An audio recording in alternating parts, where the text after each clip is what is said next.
Hello everyone, this is Jimmy and welcome to episode 4 of Levitated. As we get started today, we can see that our mana has been continuing to build up, but it's still not at the requisite half mana pool. So let's go do something real quick to give that mana pool a little bit more time to fill up. Now in the grand scheme of things, these 4 endo flames are not going to be nearly fast enough to produce all of our mana to meet our mana requirements. However, many of the good generating flowers, like the cake eating one, the TNT one, the game of life one, or really almost all of them, basically anything besides the flowers that only use tier 1 runes we can't make yet. For example, the cake one, well, it requires cake, which we can't make, but the Rune of Winter, I believe, also requires cake, and we can't do this top recipe for cake because we can't get access to eggs yet, as far as I know, and we can't do the bottom one because it also requires eggs. So, yeah, we'll have to come up with something for that later. I'm sure as we progress on through here, we will eventually get access to more resources. But anyways, what I want to do today is show something I recently learned. There's apparently a tab here that tells you what ores are available from where. So it's, for example, last video I complained about not having diamonds to make this thing out of, right? To make these world item these are world item world block exporters and importers. Well, it turns out diamond ore does generate here in the end. We just have to look in the right place. So specifically it says here diamonds yada yada yada forming a spike in the acidic plains biome. So that is this stuff up here, and according to the comments you told me it tends to grow underneath. So let's fly over there. Come on, fly, and we'll see if we can spot some. This elytra is so great. I've had to I've gone through a couple. Wait, that looks like it right there. I've gone through a couple elytras already. I'm going to have to come up with a way to either repair. Ah, there we go. Yeah, diamond ore. I'm going to need to come up with a way to either repair or mend my elytras. I know they repair. Well, they can be duplicated with sufficient mana. It can be repaired with leather, but they also take both mending and unbreaking on them. So if I can get mending on it, I can just, repair it with experience. But anyways, and diamond ore, this is our fortune pick. So yeah, there we go. All right, well, that's good. I'm gonna grab some of this stuff just in case we need it too, I guess. But yeah, looking around, looks like there's plenty of diamond around here. A couple minutes of mining later, and I have almost a stack of diamonds. I think that's enough for now, so let's just head back. Also grabbed a lot of redstone from just any exposed redstone I see. In fact, I'm gonna go grab that one real quick, because redstone is the one regular resource that I am pretty darn low on. Oopsies. It is a little awkward to get around down here, but, nothing we can't deal with. No harm floating over the void. I did also make a magnet to hold the stuff to me, so I don't have to worry about it falling into the void. Alright, but anyways, go home.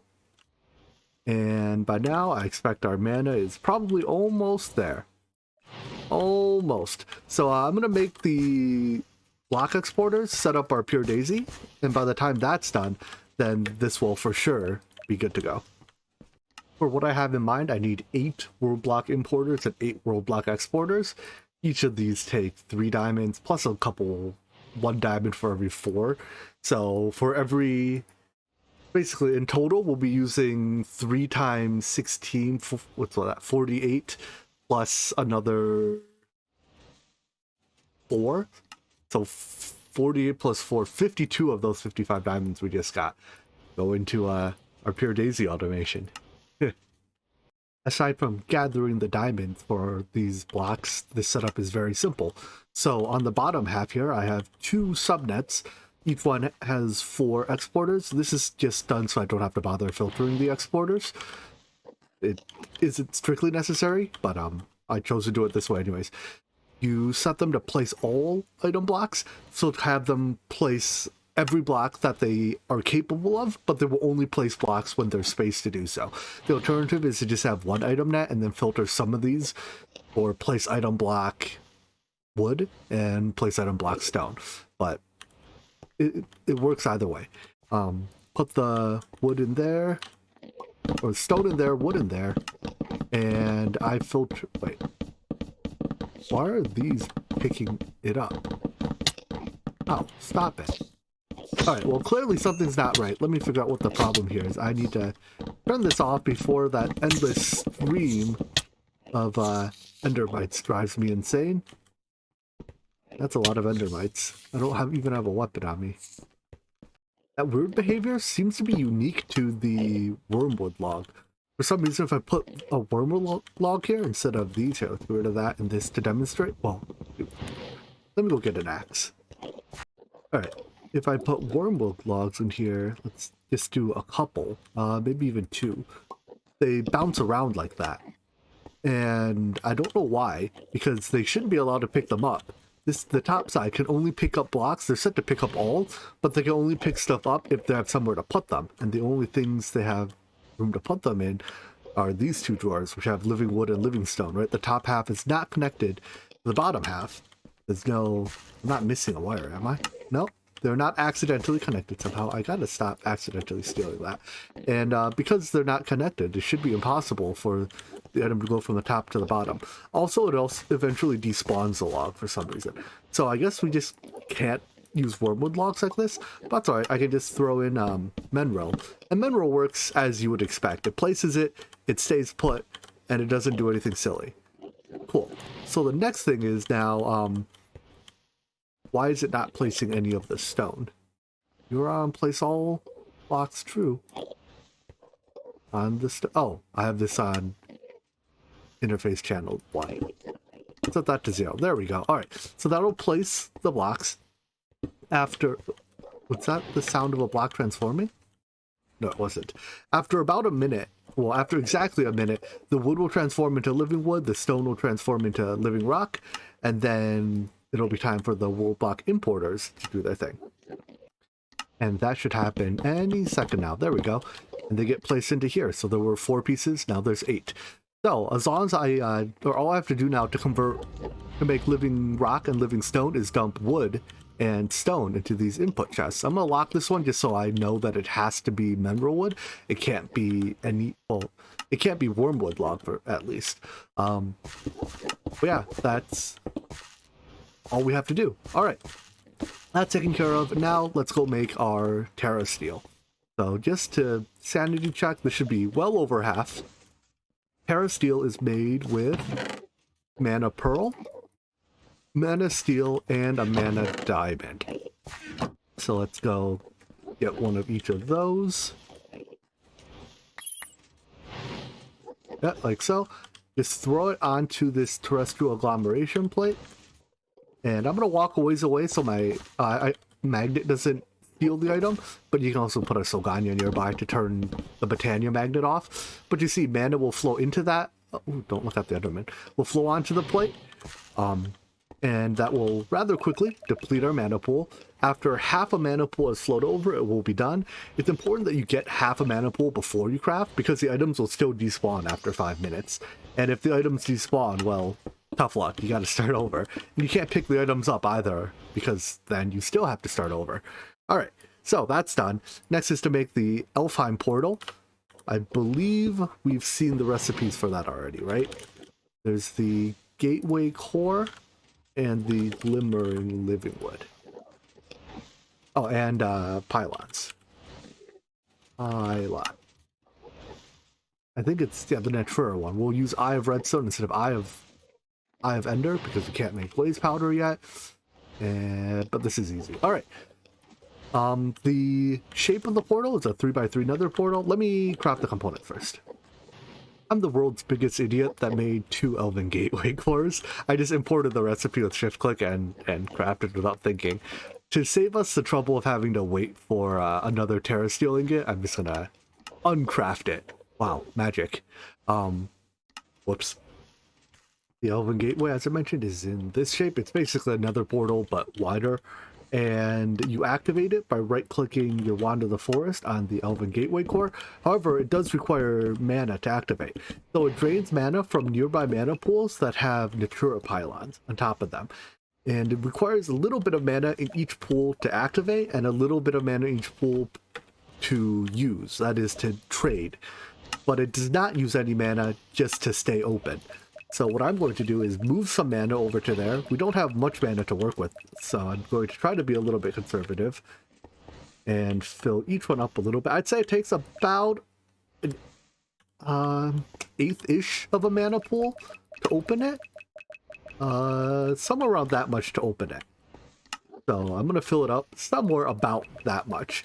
And then later, once we make more... Oh, we are very low on mana. Later, when we make more mana, we can keep these pools filled constantly. But for now, we don't quite have that much mana. So I'm going to drain the last bit we have. What was that flower that can make mana? We might have to give our mana a little kick here. I don't know what the conversion rate is from this kind of... Oh, it's easy to do. It instantly transforms. From one type of mana to the other, but I have a fair bit of this mana left and not a lot of Botania mana, so let's give it a shot. We have 4 of them, so let's just see how much they add to this mana pool. Was that all 4? Alright, answer, very, very, very little. I went and looked up the specifics. Opening the portal requires 200,000 mana. Sounds like a lot, but numbers don't really make sense without context, right? Also, that's not the right block.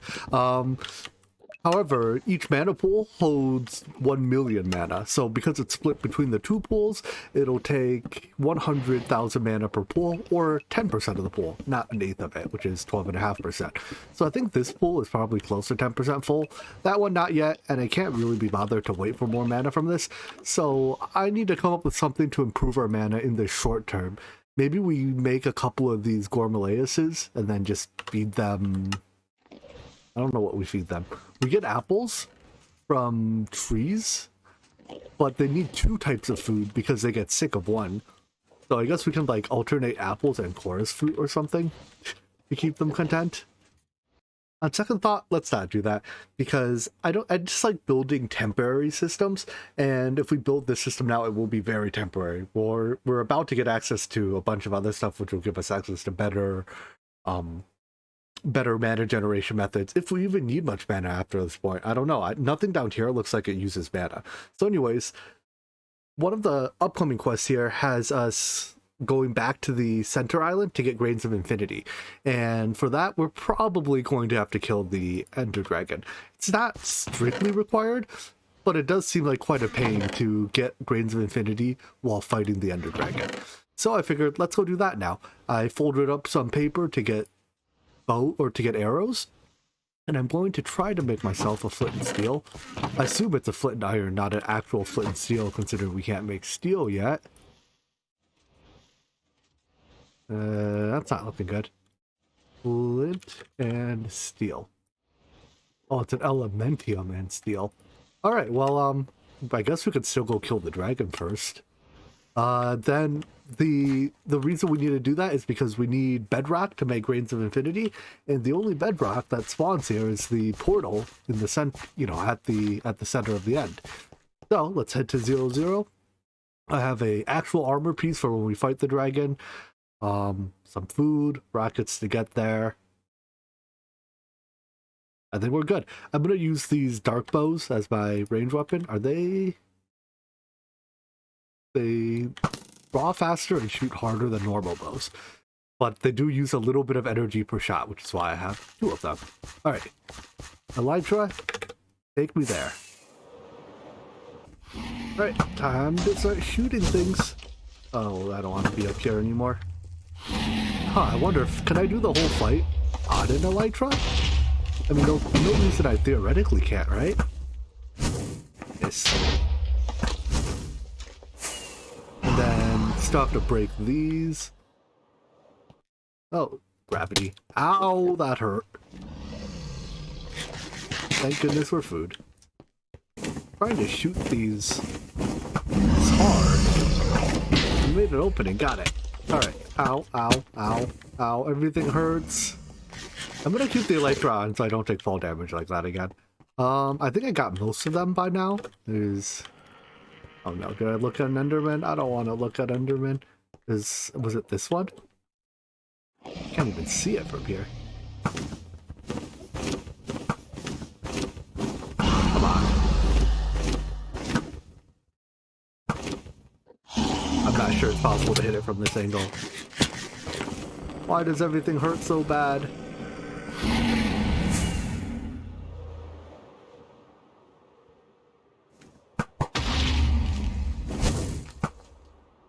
Alright, what's left? Is that all of them? No, just this one encased one left. Alright. I don't have the, my armor's... Ah! That was scary. Armor's not good enough that I can just face tank the explosion. Why? Let me land on it. Using an elytra to get around is hard.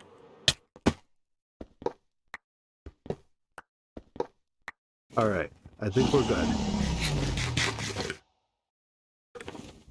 What? I tapped spacebar! This game is too hard for me. Alright. Well.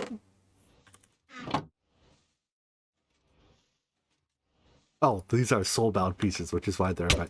That's not at all what I was trying to do. Where's my... Oh, don't leave me alone.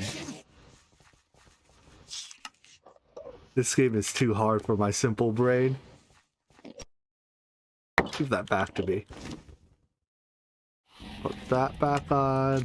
Actually, now I don't have to fly anymore. Let's just stay on the ground. The ground is less scary. I'm gonna get you, dragon. Wow. What a fun and exciting fight. I'm just really bad at Minecraft combat. I think everyone knows that already.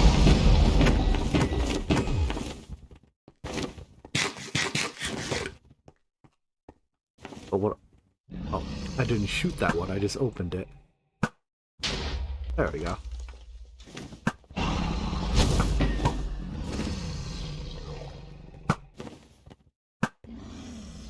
This bow is very hard to hit things with. I'm also apparently out of ammo. Alright. Very good. Now we are meleeing the dragon to death the rest of the way. I'm probably just gonna cut until something interesting happens. I think we got him. We did it. Alright. So this stuff here that doesn't look anything like bedrock is apparently bedrock. I don't know, I guess there's like a resource pack, whatever you call it, applied by default to the pack. So if we light it... Oh, I don't have my flint and steel yet, right. But we can light this on fire to get our... What's it called? Grades of Infinity. Now, may as well get the egg while we're at it. And then we can head back. Hopefully by now, we have enough mana to open the portal, make our flint and steel, and go get some grains of infinity. So what's our mana situation? Yeah, that's enough, probably. Looks like it's at least 10% mana per pool. So open it up. And as you can see, it drained a fair bit of it. But it doesn't use any mana to stay open, so that's okay. Now, there's a couple things we need to do here. One is to trade for this Tome of the Upper Realm. I believe this is just a gating item. That when we get it, it unlocks like a game stage. So right-click to gain information about the nether. We create a book for it. But more importantly, to get the flint and steel, we need, well, it's flint and elementium. So that is from trading 2 mana steel for 1 elementium. The way the portal trading works is just you throw stuff in, you get stuff out. If you throw in an item that's not part of a trade, it just gets deleted. So that's no good. The Lexica Britannia has an upgraded version. I don't actually think you can remove books from the Akashic Tome, so I'm like 90% sure that if you set your Akashic Tome... Oopsies, did I look at him? Stop it. I don't have a sword on me. Leave me alone. Are you happy? No. Stop. I just want to play the game. Alright. If I throw the Akashic Tome through, I think I get the entire book back. What all is in here? Will I be sad if I lose it and this doesn't work? No. Don't do that. If you shift click, you open a thing. All right. But make sure it is set to the book. Cool. So go. Yeah, and it looks like it kept all the books too. Very convenient. I suppose both mods, both Akashic Tome and Botania are Vasky mods. So it's not a terribly big surprise that they work together. There's our 4 pieces of Elementium, and... oh, I already traded for this. Alright, so this is just right-click to gain some information about the nether. You can now travel to the nether. Cool. How do I travel to the nether? I guess, do we travel to the nether the right way? Let's go get some Grains of Infinity first. Normally, you can only make Grains of Infinity in the overworld, although given that it is impossible to get to the overworld now, I assume that restriction has been lifted in this pack. Light the bedrock on fire, wait for it to burn out. Ideally have a magnet to pick up the grains when they're done. Ow. Don't walk into the fire like I do. Alright, Grains of Infinity, please. Let me check the recipe, make sure that's actually how you do it. Once the fire is extinguished, it will only be burning for a while. Bedrock in the end burns forever, so you have to put it out manually. Well, good thing I wasn't waiting for it to burn out. I think if it burns after for a certain amount of time, you get the maximum chance of getting it. So, I think it goes up to 50% chance, but maybe it's even 100. No, it's about 50. Does fire spread? Not on bedrock, right? Yeah, it's about 50%. Alright, well, we don't need a lot of it for now, so if we need more, we'll have to come up with some kind of clever way to automate this. It's definitely more difficult to automate now that the fire doesn't go out by itself, though. Alright, we now have access to the orchid, but it's the orchid endium. I think this transforms endstone into ores instead of regular stone. It uses a lot of mana, so I'm not going to bother with that yet. But let's try going to the nether. I'll build ourselves a standard nether portal. I have just enough obsidian to do so, and light it with a standard flint and steel. Here goes nothing. Alright, that's not how we get to the nether. Didn't think so. Does anything here tell me actually how to get to the nether? Originally, traveling to the nether required building a portal. Yep, but after some exchange, you found that building a glitched portal in the end might just lead you to the nether, but the nether is still a dimension of nothingness. You need to figure out a way to regenerate the nether. What's a glitched portal? Glitched obsidian? We can't make this yet, right? Because we can't do deep mob learning. Maybe this is walking. Oh, this is getting us to it. I see. Yeah, it is glitched obsidian. Okay, I skipped some steps. Well then, I guess let's go up here to and start looking at generators. So the Sterling generator is our first generator. And I think all these were gated by access to Grains of Infinity. So we need Grains of Infinity to make the gear and to make the chassis here. Alright, doesn't look that bad. Can we make the normal variant? Not quite yet. I think we get access to item conduits now too. Well, pretty soon. That's exciting. It is not very good. I believe its generation numbers are always just about the very bottom end of what can be produced here. So, of all our options here, like if we use charcoal, we get a block gives us 192,000. The actual amount, both the actual power generated and both the power and the energy depend on your capacitors. But the simple generator does not accept capacitors, so can't do anything terribly cute there. Alright, so I just want to quickly look through this, make sure there's nothing particularly exploitive here. Burn time of 1 tick, you say? That doesn't seem very efficient to burn. You also can't burn liquids in the simple generator, although that's not particularly relevant to us right now. Alright, another downside of the simple generator, just in case there weren't enough already, where am I going to put this, is that the simple generator leaks energy. Let's put it here on the purple grass.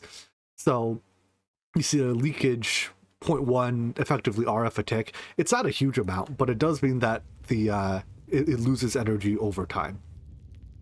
It also appears that it burns fuel at full rate, even if the output is full. So that's, yeah, lots of reasons why the simple generator sucks, but it's what we got, so we deal with it for now. All right, first thing I want to do then is try to stop using simple machines. So can I make the regular generator? I mean, we can also use something like RF Tools furnace generator. I believe the Astrals, or not, the advanced rocketry generator is actually one of the most fuel efficient ones. It produces the most energy per unit fuel. Let me see if I can find it. It might be disabled. The advanced rocketry generator appears to be disabled, and the real Ender Isle machines are gated behind the industrial machine chassis. This is how you make the non-simple machines, and the industrial machine chassis requires a pressure chamber. So yeah, we're gonna have to look elsewhere for now. I guess what we'll do then is we'll just follow the quest line here. It has us making a simple sag mill, although we don't really need one, but then it sends us to the simple alloy smelter, and I think the simple alloy smelter lets us make certain alloys that can then make the other generators. So most of these use some form of alloy or another. A good option is probably the ender generator. This thing, if we just make a little bit of redstone alloy, we can make, and then it burns ender pearls. And ender pearls are quite plentiful. I can just literally pick them up off the ground. Among other ways to get them. But yeah, picking them off the ground seems like a nice and easy way to get a whole lot of ender pearls to make power out of. We can't actually move power around yet, so all the machines have to be touching our generator, but our sag mill can actually process sand into silicon. I think it's a 50% yield, and silicon, that gives silicon ingots. I think this is fine, right? These silicon ingots can be alloy smelted with iron, with redstone. There we go. That'll make some type of ingot or another redstone alloy. We can also go iron with redstone. That'll make conductive iron, and the conductive iron can allow us to transfer energy. So we technically can't run all three machines at once because this thing only produces 30 RF a tick, but Ender Isle machines don't reset their progress when they run out of energy, so they'll just run slower. And that is okay. Making the ender generator requires a machine block, and there's 2 recipes for it, but right now we can't do the easy one. The easy one uses an industrial chassis, which we can't make yet, so we have to do the hard one. That's soot-covered redstone and unstable ingot. So one of those is easier than the other. Soot-covered redstone is just one, is it left click? Yeah. Left click redstone on coal to get soot-covered redstone, and then unstable ingots is iron, stick, diamond. But actually, I think we are allowed to craft unstable ingots in this crafting table now, aren't we? Let's try it. The trick with the thing with unstable ingots is that they explode 10 seconds after you make them. Nope, they have to be made in a truly vanilla crafting table. So can we get, what was the recipe for this? 2 unstone bricks, 2 planks. These ingots also explode if you close the crafting window or the ingot is thrown on the ground. So lots of bad ways, lots of bad things can happen when you do this. Make sure you have all the ingredients in your inventory before you craft it. I'll make this. Oh, right, and they don't auto-import into JEI. Uh-oh. I might be dead. I had it! Take 2.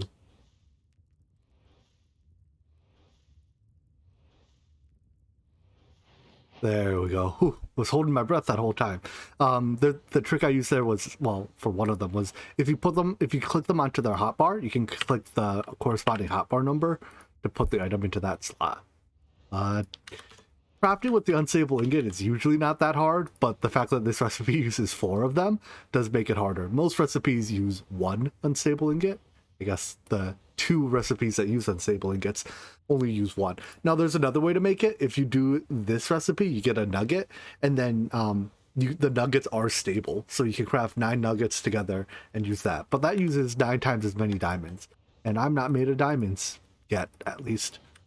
So anyways, that's the machine block. I'm gonna make the generator before we continue with that quest line, though.